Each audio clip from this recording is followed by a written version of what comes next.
আমার আহ্বান থাকবে আপনাদের কাছে, অনুরোধ থাকবে আপনাদের কাছে, আপনারা যেই প্রেক্ষাপট, যেই পরিস্থিতিতে কাজ শুরু করেছিলেন, এই মুহূর্তে বাংলাদেশ জাতীয়তাবাদী দল তার সকল অনলাইন অ্যাক্টিভিস্টের সহযোগিতা যে কোনো সময় থেকে সবচাইতে বেশি প্রয়োজন এখন।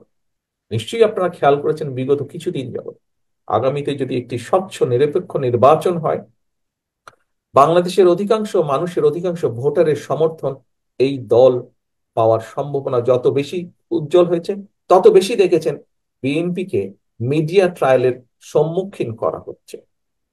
আজকে সকালেও আহ দেশে কয়েকটি পত্রিকায় কিছু ঘটনা দেখলাম।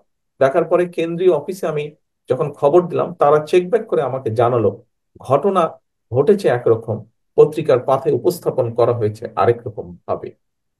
প্রিয় সহকর্মী বৃন্দ, এই বিষয়গুলো আপনারা সুন্দরভাবে, আরো পরিষ্কারভাবে যুক্তিতর্ক দিয়ে আপনারা তুলে ধরতে সক্ষম।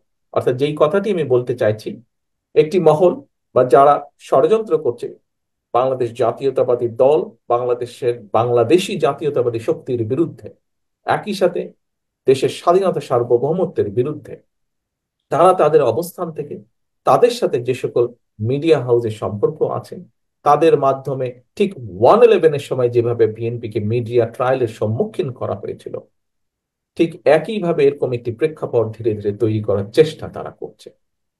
আপনারা যেমন সেই সময় জনগণের কথা, স্বৈরাচারের সময় জনগণের কথা, বাংলাদেশ জাতীয়তাবাদী দলের কথা আপনারা যেমন জনগণের কাছে পৌঁছে দিয়েছিলেন, আজও আবার আপনাদেরকে সেই কাজটি করার প্রয়োজনীয়তা যে কোনো সময় থেকে বেশি।